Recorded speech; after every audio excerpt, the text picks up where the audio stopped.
Let's be honest.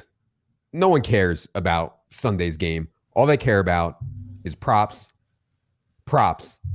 and more props. And honestly, can't say I disagree. I have spent the last week or so relentlessly poring over every book, every offering, every prop, to which there are hundreds, if not thousands of them, to discuss all things Super Bowl props. Here today, I'm joined by two young men you know and you love. It is Evan Silva and it is Michael Leone. Evan, happy Super Bowl week. How's it going? Oh, it's going well. I love doing this show every year. My matchup right up for the game just went up on the site, establishtheRun.com, and here I am once again drinking the tears of one Mike Leone. Oh my God. It tastes good. The tears taste good. Allow me to service the audio listeners. Evan is taking his sip from his customized cup. Looks like a Stanley or something like that, with Leone's face on it. So be sure you go to YouTube to check that out. It is quite disgusting. Anyways, Leone, how's it going today? Pretty good. It was going a little better before I knew, Silva was going to pull this intimidation card of drinking my tears before I even got to speak. So I'm a little shook. Last year on this show, we had fun times, such as me talking about how ridiculous the price was on a field goal to hit the upright. And a field goal did hit the upright, so that was not good. We also we also had, I believe, Leone touting yet another unathletic player to score multiple touchdowns in Justin Watson. He usually does this with guys like Brock Wright and guys like that to score multiple touchdowns. But anyways, the point that I'm making is that this show is not necessarily projection-based bets. It's not necessarily math-based bets. We are going to do a roundtable here of sorts. We'll discuss some props for the Super Bowl we've either taken or we like. And yeah, a lot of the stuff that we show value on from a math standpoint, we've dropped into the prop sub. Those lines move very fast. The stuff we'll talk about today could be projection-based, but also could be personal plays that we're on, some line shopping angles, firing from the gut.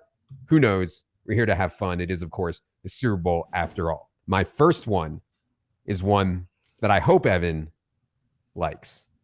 Will Travis Kelce score a touchdown in this game? And by the way, not all books offer two-way markets on here. And by two-way market, I mean yes and no. Generally speaking, I think people should be looking for books that offer two-way markets wherever they can.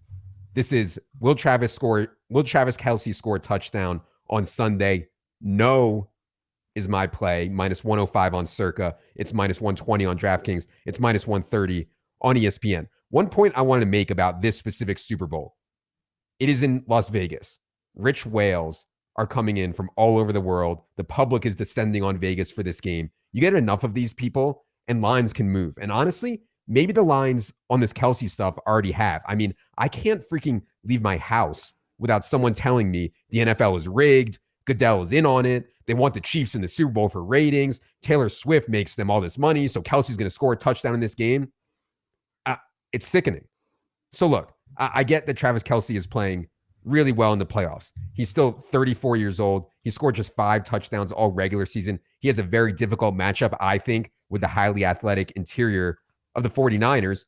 And we only have to lay minus 105 on no touchdowns. I would note that if you don't have access to Circa, I do think that this line could get better closer to the game as the Swifties start betting Travis Kelce, yes, to score a touchdown. And there's other lines that can move too. I mean, Kelce's at over 6.5 catches, minus 160 right now on DK.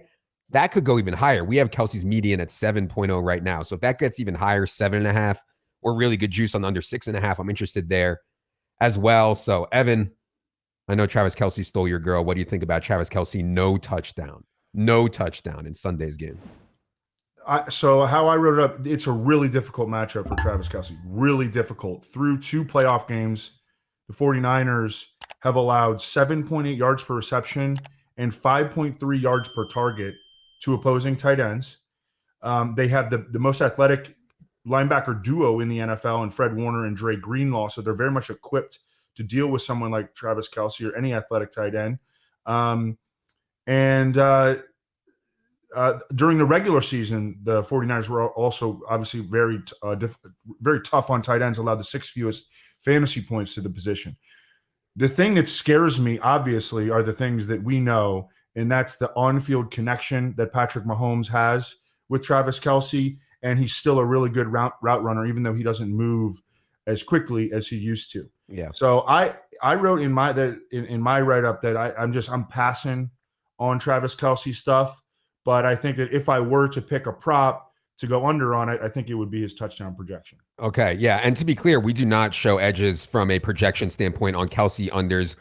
I think we could, though, if the Swifties start bloating up his lines even more closer to kick. Evan, why don't you go ahead with your first prop for the people? I'm gonna go with like groups of props because I have a lot of stuff that I like, and you can read about it all on the matchups column. But it's all in there. I'm gonna start with Deebo Samuel stuff because it's my favorite, and I actually bet Deebo Samuel over 55.5 receiving yards on like Monday, and it's already up to 58.5. I still like it. If I was gonna do a stat projection for Deebo Samuel, he would be at like 71 receiving yards, I think. And I also like Deebo Samuel to at plus 500. So this is 5-1 to go over 125 combined rushing and receiving yards, 125 yards from scrimmage. And I like him as an MVP long shot because I think that this is another scenario where like Brock Purdy isn't going to get MVP, even if he plays a really good game, which I don't think he's going to play a really good game, by the way. And we'll get to that with my next prop. But the situation sets up pretty well for Deebo Samuel. Number one, he doesn't really run like isolation routes at cornerbacks. They're going to get him layup targets. When he has been healthy, he has been an absolute machine and consistently the focal point of the 49ers game plan with the exception of Christian McCaffrey. George Kittle is banged up. Okay, I do not like Ayuk's matchup. Ayuk is going to have to deal with L'Jarius Sneed and Trent McDuffie.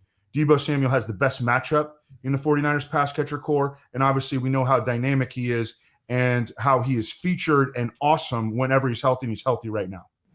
So I think that the MVP discussion is the most interesting one to me because normally the quarterback of the favored team in the Super Bowl is a big favorite to be the MVP of the game. However, because of all the narratives around Purdy, the 49ers win in spite of him, not because of him, and he's not that valuable. I kind of agree with Evan that it's not, I don't want to say a long shot, but relative to other quarterbacks of favored teams, Purdy, I would consider a longer shot than usual to be the MVP. And then you start bringing in all these secondary pieces on the 49ers. There was 20-1, there was 25-1. FanDuel had an off-market 33-1. And that's something I want to really emphasize for people on the Super Bowl. If you like something and Evan likes the Deebo MVP, I'm intrigued by it. I didn't really want to take it at 20-1. I didn't really want to take it at 25-1. But if you shop enough on the Super Bowl stuff, you get some crazy off-market lines and 33-1 on Deebo. I did take a little taste on there once Evan told me about that one.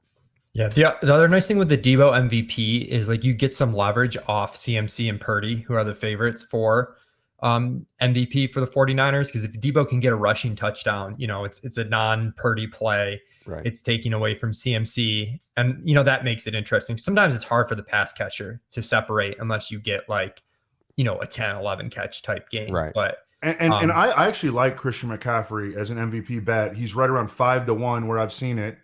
And I mean, he's had his teammates coming out and calling him the MVP of the team, which I do think that goes some way for the voters, number one. And number two, like this is kind of the voters' way of getting CMC back for him not winning the actual MVP. And I think that if the 49ers win, 5-1 for him, I would bet both. I actually did bet both. I bet McCaffrey and Deebo Samuel at their respective prices. All right. I think CMC is the most likely 49er MVP, even though the market has Purdy as the more likely MVP right now. All right. Leone, let's go with your first prop here of the day. Okay, I put this one in an article that's going to be up on establishedrun.com, but under 4.5 San Francisco players with a rush attempt, minus 162 on FanDuel. I think this should be a much heavier favorite. If you look at the options here, you basically got Purdy, Deebo, and CMC as locks for carries. Elijah Mitchell, let's call it like 50-50, and then Juszczyk has a carry in like 4 of 20 games or so, roughly. So it basically comes down to, like, does Juszczyk get a carry or not? And then even if Juszczyk gets a carry, you have some outs. Elijah Mitchell didn't have a carry in the first playoff game. He was pretty close to not having a carry in the second playoff game as well. And Purdy's also had a few games this year where he hasn't had a carry. I don't think that's likely, but again, you've got some outs. And even if Juszczyk does get the carry, and I think Juszczyk's a pretty big dog to get a carry. So I actually think this is like really, really good. It might be skewed because Juszczyk's last game, he had a carry after not having one for like 10 games. And then also because, you know, Jawan Jennings had that carry that he wasn't supposed to get in the Green Bay game. So I wonder if the market's like a little bit messed up just from, you know, those two things happening in the last two games. Yeah, I think that's super interesting. And again, to Leone's point, Eli Mitchell was not going to get into that game last week until CMC on one of the last plays on a long run came down on his head and looked like he banged up his shoulder or his neck a little bit. Eli Mitchell comes in, gets the final 3 carries of the game there. So yeah, if Eli Mitchell doesn't get a carry in the Super Bowl, this one is almost certainly going to hit. I like that one. I might bet that when we get off the air here. All right. My second prop is a long shot. It is who will have the longest reception in the game? Which player will have the longest reception in the game? FanDuel has Christian McCaffrey at plus 1,900. We are able, through our projections and our data side team, able to price this market out. We make CMC plus 1,349 to have the longest reception in the game. This is one that I took last week also at like 30-1, and CMC did have a 28-yard reception, which was tied for the longest in the game, except for that Ayuk play where it just crushed off his face and off the defender's face on the Lions, and Ayuk caught it, and he ended up having the longest reception in the game. But I thought that was super live at 30-1. I took this one at 28-1 and 25-1. It's now 19-1. But also from a narrative perspective, I mean, hard to throw at the perimeter against the Chiefs. CMC has 17 targets in 2 playoff games so far. He had 3 catches for 30-plus yards during the regular season. He's just so good at breaking tackles and making good plays. So CMC 19-1 to have the longest reception in the game. Again, we make that plus 1349. So even though lines come down a bunch, still a decent edge there. Really like the price on that one. All right. Evan, your second prop for the people.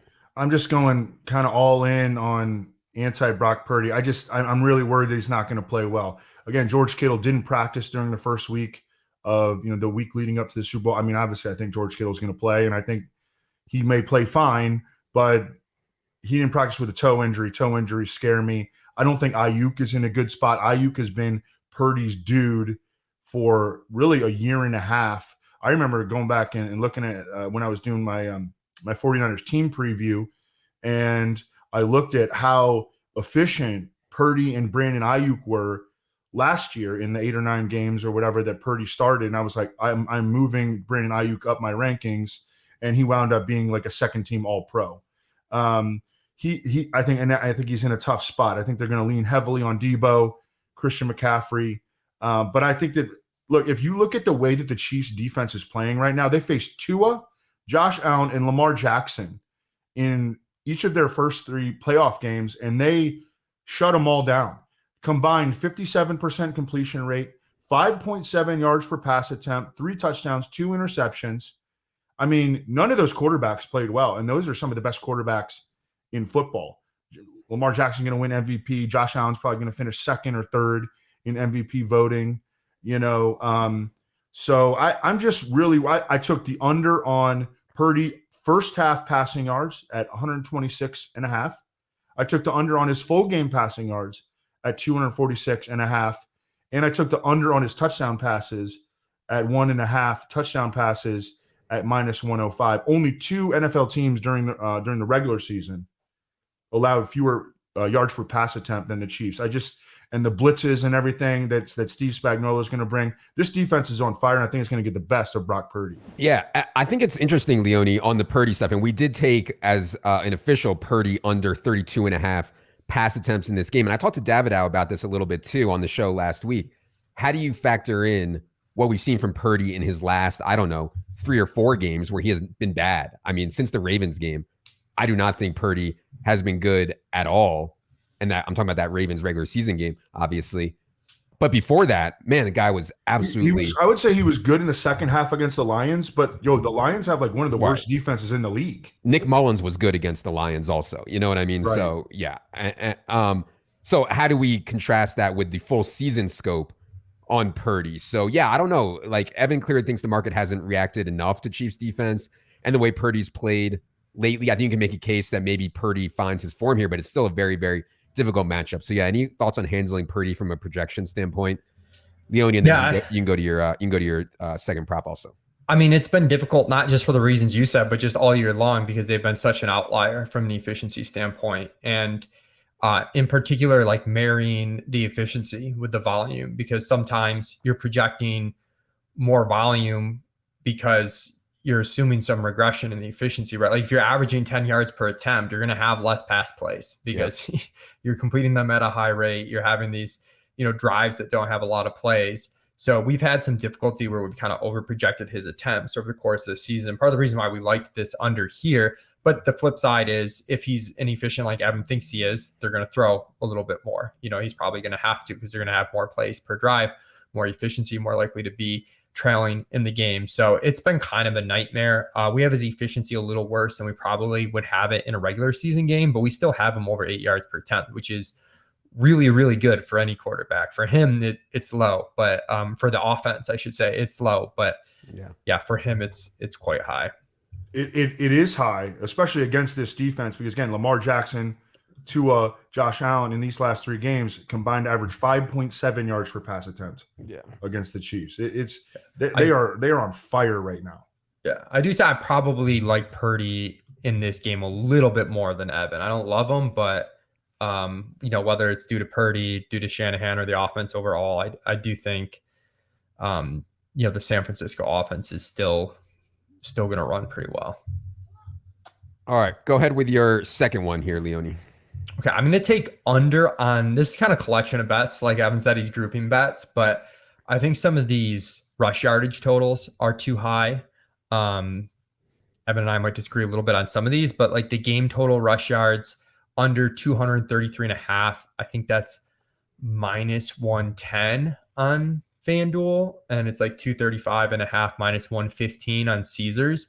We have the median more like 220. I think the biggest kind of spot where we could be wrong is the quarterback rushing. It can be difficult to know how much to bump these guys in the playoffs.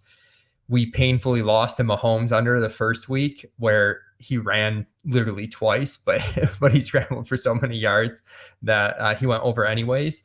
He hasn't really run a ton this playoffs, keeping up, with the narratives that he runs a lot. He really hasn't, but I know Miko dropped some stuff on our Slack that, San Francisco doesn't blitz a ton, and that's when Mahomes is actually more likely to scramble, is when the coverage is locked down, but he's got, more of those running lanes because there's less pass rushers coming at him. So, and Purdy ran a bunch last week. So that's like my biggest concern. But overall, I think especially if Kansas City falls behind, I could see them, abandon the run and really throw a ton and use the short passing game as an extension of the running game. So I like that's what they did against the Ravens, at least in the first half last week. Yeah, they did that against the Ravens. And I like the under on Pacheco's. I think he's up. We took this as an official for our subscribers, but Super Bowl week's different. This line's actually hung around. So under 69.5 rush yards, somewhere around minus 110. You can get plus 100. I think that's a really strong bet. All right. Yeah. Sounds like Jerick McKinnon is not going to play in this game. I know there's been some controversy about that. Latest word is Jerick McKinnon not expected to play in the Super Bowl. So we'll have CEH and Pacheco playing, I think, a pretty similar role to what we've seen through the playoffs here so far. All right. My next one is going to be not as long of a long shot, but still a bit of a long shot. There's some props out there on both Caesars and DraftKings. The question is, will either quarterback in the game throw for 350 yards or more? Again, will either quarterback in the game throw for 350 pass yards or more? I took yes on this at plus 425 on Caesars. It's plus 360 on DraftKings. We make it plus 302 for this to happen. And like, it's kind of hard to get your head around some of these tail outcomes, right? And that's one thing that by doing stuff from a more math-based, a more simulation-based perspective, you can get your head around tails. Obviously, I don't think it's likely that someone's going to throw for 350 yards in this game. I have a lot of respect for both defenses, although I do think San Francisco's defense can be scored upon. But the tail outcomes, you never know. And 350 or more yards at plus 425 for Brock Purdy or Patrick Mahomes. We also have Purdy alt passing over 308.5 pass yards, 5-1 on DraftKings. We make Purdy plus 279 to throw for 300 plus. Now, Purdy's only had 5 300-yard pass games this year, but he's been pushed so infrequently. This is a short spread, competent offense on the other side, perfect weather. So, yeah, when you get stuff like 5-1, I think you need to keep in mind you only need to get there around 17% of the time to make it a winning bet. So some of these tail outcomes are certainly in play when you can find good numbers. Will either quarterback throw for 350 plus? Yes. Plus 425 on Caesars for my third prop. It's a price-based bet. I get it. I don't think either of them are going to go over 280. Yeah. I actually have you guys know it's a bit at this point because I actually kill on unders now. But I actually took the under on the game, 47.5. Okay. Yeah, because I think that both offenses may struggle. For my score prediction, which, I'm just throwing out numbers really, just going entirely off feel, I had 49ers 21, Chiefs 20. I mean, the way the Chiefs have played, lends itself to unders, and, we'll see. Right. Yeah. And I think that the quarterback for the 49ers is going to struggle. Yeah. So to me, that adds up to an under. Anyways, I'm going to almost go directly against Leone as I drink his tears regarding the rushing stuff but I actually don't disagree with everything that he said. I think that the game under rushing yards is fine. But I think that the Chiefs are going to run the ball efficiently and potentially a lot against San Francisco if they've done any kind of film work over the past 2 weeks. The 49ers have been getting trucked by opposing running games. The Packers and the Lions combined, they're just their running backs. We're not even including the quarterback rushing production, although there wasn't much of that. 5.3 yards per carry, 49 carries for 262 yards and 2 touchdowns, 5.3 yards per carry by the Packers and Lions running backs over the last 2 weeks against San Francisco. I mean, they kind of have been getting bullied in the trenches. And if you look at the stylistic, characteristics of the Chiefs' offensive line, they have some bullies up front. They actually struggle in pass protection, but they will bully you up front.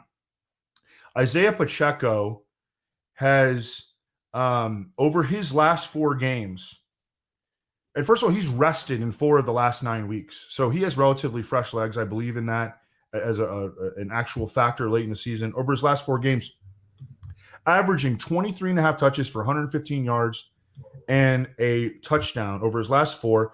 No Jerick McKinnon again. The game total on DraftKings not the game total. The Chiefs rushing total line is set at 103.5. I took the over on that at plus 100. I took the over on Isaiah Pacheco, 16.5 rushing yards in the first quarter. I think the Chiefs may come out running the ball. I mean, if you've seen what the 49ers have had happen to them over the last 2 weeks, you should come out running the football. Mm-hmm. Travis Kelce's in a tough spot.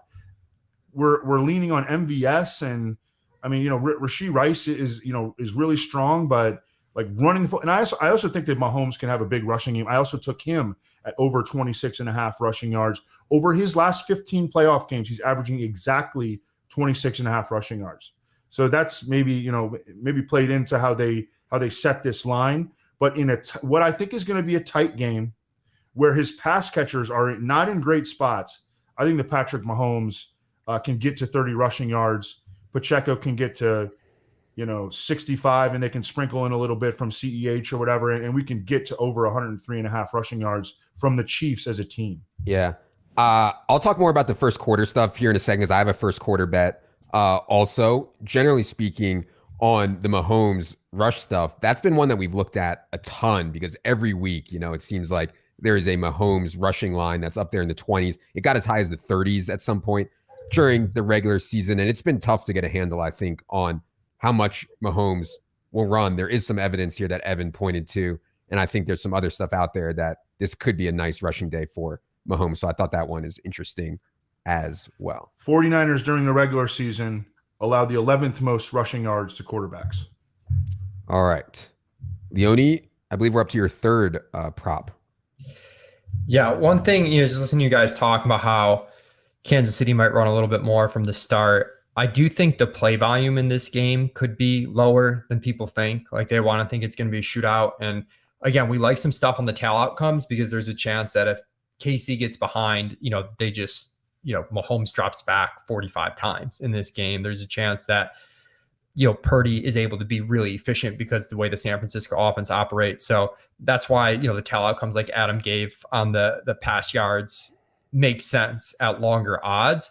But overall, I think most of this stuff is juiced a little bit. Like the Super Bowl week in general, stuff's gonna be a little bit juiced. People like to bet the overs. And if I'm looking at our baselines, like as we're trying to set this up, our kind of like weighted rolling average in terms of plays per game has Kansas City like under 62, San Francisco under 59. In terms of plays allowed, has both of them around 60. Those are low numbers. We're projecting more like 123, 124 combined plays, but there's a chance it doesn't get to 120. So if you find stuff that's close, that's an under, I think you could take some shots. One that's not going to be very popular, and I might wait to see if you can get a really good number on it, but Deebo Samuel under 2.5 rush attempts, plus 150 on DK. I'd be pretty price sensitive. It's more like plus 130 elsewhere. But again, there just might not be this play count, and you start to trickle it down. I know like the narrative's going to be like, oh, it's the Super Bowl. They're going to get, they're going to get the ball to Deebo Samuel any way they can. It's not a fun bet to make, but I think at those but odds, the spreadsheet socialists hate fun anyways. Yeah, we hate fun anyways. So I think when you start looking at those types of odds, and just in general, like finding unders that are close, that makes sense. Deebo last game, 3 carries for 7 yards. I know he left the Green Bay game early, but he didn't have a carry in that game. And I would maybe wait to see if this pushes to like 3.5, or maybe you get more plus money, but at plus 150, I think it's okay. I think that's similar to the Kelce one, where if I was going to bet that, I would wait until like Sunday morning to bet that one, because I do think public's going to come in on the Deebo carry overs and stuff like that. So yeah, I would certainly wait there on that one. The play volume thing is super interesting, because if you believe that, if you think that the public is overestimating how many players are going to be run in this game, and I think Kansas City could play it super slow and super run heavy, like Evan's saying, I mean, just the under in the game is going to be a good bet. Yeah. If you think the plays are just going to be low. All right. My fourth one is going to be a bit of a favorite here. Who will have more completions in the game? Who will have more completions in the game? Patrick Mahomes or Brock Purdy? This I took Mahomes to have more completions than Purdy, minus 200 on Circa, minus 215 on FanDuel. We make this one minus 265 in favor of Mahomes. And to me, it's about the average depth of target and play selection. We know the Chiefs can be the most pass-heavy team in the league. You also get a way lower ADOT, and that's what teams do to the Chiefs. They dare them to throw it underneath. Mahomes takes a lot of underneath stuff, and so just start racking up completions. So I don't love laying minus 200, of course, on anything, but value is value. Purdy is going to be dared to throw deeper, I think, in this game, and therefore fewer completions, more big plays, less chance to rack up a ton of those short, easy balls. So Mahomes to have more completions than Brock Purdy, minus 200 on Circa, minus 215 on FanDuel. Just because something is minus money and sometimes minus big money, that doesn't mean that it's not value. Sometimes there's more edge actually on the side that you have to lay a bunch of wood. All right. Evan, your fourth prop, if you have one. I'm just going to throw a smattering here. I'm just going to go real quick. All right. Yep. Bullet points. Yep. Smorgasbord of bets. Marquez Valdez-Scantling under 15.5 receiving yards at plus 130, going to see a lot of Shavarius Ward. You know, I don't really believe in Marquez Valdez-Scantling or this narrative that all of a sudden he comes alive in the playoffs. He has 3 catches in the playoffs, didn't see more than 5 targets in a single game all season, played in 19 games, including the playoffs. Sky Moore could be back. Kadarius Toney apparently is going to be back. So I think his playing time, he played 83% of the snaps last week. Justin Watson, first and last touchdown. So hear me out. I think that anytime touchdowns are a fool's bet. Okay. Anytime touchdowns, the odds on these things are so low, or they're not fun. The odds are really short.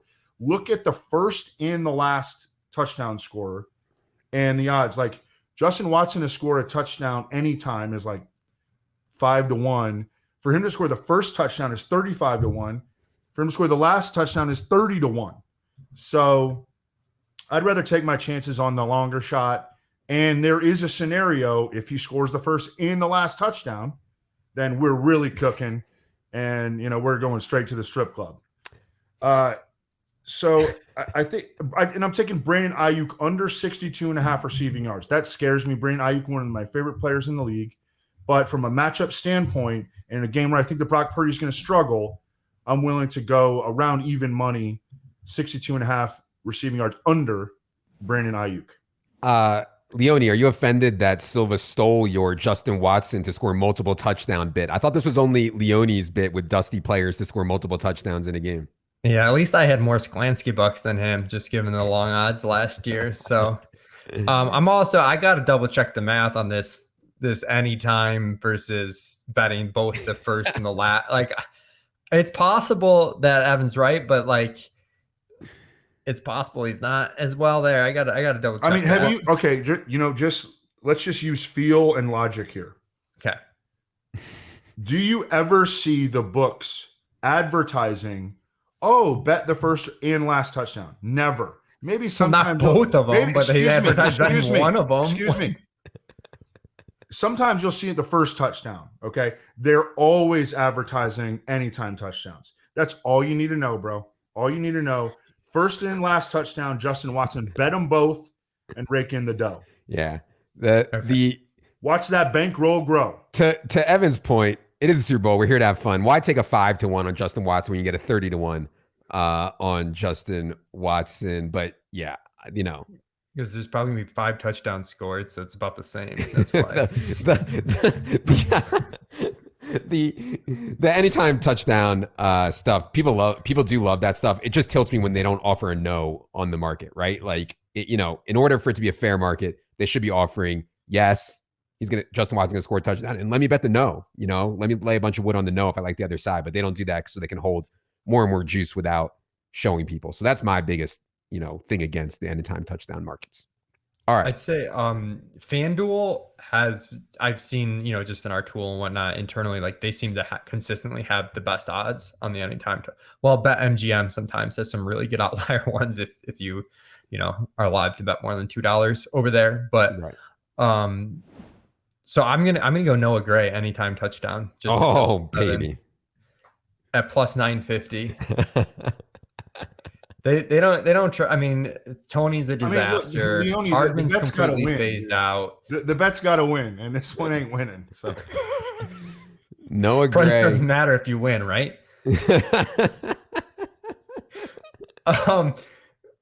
I like that anytime. What was that? Oh, but you were talking about like an MVS fade bet. One thing I saw that I thought was kind of weird on Caesars, they have like a head-to-head market player with first reception. And Kelce versus MVS, Kelce's minus 550. Rice versus MVS, Rice is only minus 350. And like those, I don't know if that's the right odds, but relative to one another, we have Kelce and Rice for a similar amount of catches, like Kelce for a little bit more. So if you wanted to fade more MVS and lay some wood, the minus 350 in that one's definitely better than the Kelce bet. Yeah. And in general, in some of these markets, I think Rice is undervalued to Kelce. It's hard with the rake to know if there's still value in Rice in a vacuum, but you can have some confidence in knowing Rice is underpriced relative to Kelce. Yep. All right. I got a couple more here I need to get off my chest. The first one, I want to circle back to what everyone's talking about, the first quarter bets. So first of all, when you're talking about first quarter bets, I think it's important to understand who's going to receive the ball. I expect both teams to defer in this game. In other words, no matter who wins the toss, the opposite team is going to get the ball. And so I don't think there's any edge there. What I do think there's an edge on is in the Super Bowl, teams coming out more conservative, teams coming out tighter. And to Evan's point, if I was on either of these teams, like I would want to get Purdy settled in with a run heavy attack in the first quarter. And I would want to get Pacheco going in the first quarter against the San Francisco defense that's just been smashed by the run. So they have on DraftKings all these first quarter yardage markets for like everyone. I think it's a super interesting place to look. The one I like most is Brandon Ayuk under 14.5 receiving yards in the first quarter, minus 110 on DraftKings. We're going to see Darius Sneed on Brandon Ayuk. Perimeter receivers have struggled so badly against the Chiefs. I think we could see a run-heavy plan here. And Ayuk for the full game, we only have Brandon Ayuk for 61 yards as a median in the full game. In the first quarter, there's going to be less passing. There's going to be fewer plays. You don't get the 2-minute drill. You don't get teams being super aggressive at the end of the half, the end of the game. So really like that one. Brandon Ayuk under 14.5 receiving yards in the first quarter, minus 110. Evan, I thought you might like that one. Any else we want to get off your chest? I have one more. I do. It's scary because he can just do it in one play. Sure. But I mean, that. So exactly. Ayuk's a freaking baller, but it's not a good spot for him on paper. Agreed. Anything else you want to get off your chest here, props perspective, Evan? Okay. Leone, anything else you want to get off your chest before? I have one more. One that's like really vibes based, and me and Court are both on this one, but under 14.5 for the largest lead in the game, minus 122 on FanDuel. That sort of plays into a lot of things we've been talking about. Evan likes the under on the total in the game, which, that's going to make the largest lead likely to be not as wide. The play count stuff, Kansas City possibly coming out a little bit run heavy, the game playing slower than the public wants. So under 14.5 largest lead. I think it's minus 120 FanDuel and either minus 130 or minus 135 on DK. Yeah. Those derivative type stuff like that are priced just straight based off the total and the line, right? And so like if you think you have some angle that is not priced in there, that stuff is going to be good. Also, I mean, all these derivatives are based on the assumption that the line and the total is efficient. Last one I want to get off my chest is the market called who will have the longest run in the game. In other words, who will have the longest carry of the game. Of course, Christian McCaffrey is a big favorite in this spot. Evan, I thought you would like this one. Who will have the longest rush in the game? How about Patrick Mahomes at 11-1? And we talked about already a bunch how this is an interesting spot for Mahomes to maybe run more than usual. We make this plus 848 for Mahomes to be the guy who has the longest rush in this game. We've seen him have some big runs up the sideline, all over really, up the middle. He is very, very good at the ball fake stuff and then getting going and running. So 11-1 on Mahomes to have the longest rush in the game would be the last one I'd like to get off my chest here today. Evan, I see you going to put that in right now. Yeah, it is on that right DraftKings. now. I like that because I know our stuff in general, we're lower than the market on Mahomes rush stuff. So, if we're showing value on that, it's probably just not priced right by the books. You know what I mean? Like, because we know we're usually on the other side of the Mahomes rush stuff. Yeah, exactly. All right.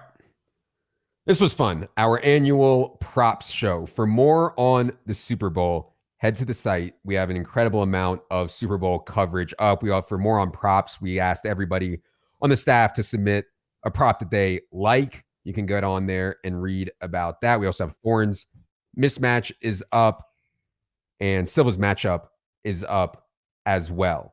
For in-season subscribers, we'll be back on Thursday. Myself, Evan, Wiggins, and Cody to talk about the game from a DFS perspective, from a showdown perspective. So stay tuned Thursday. I believe that'll be 2 p.m. Eastern for in-season subscribers previewing the Super Bowl from a DFS perspective.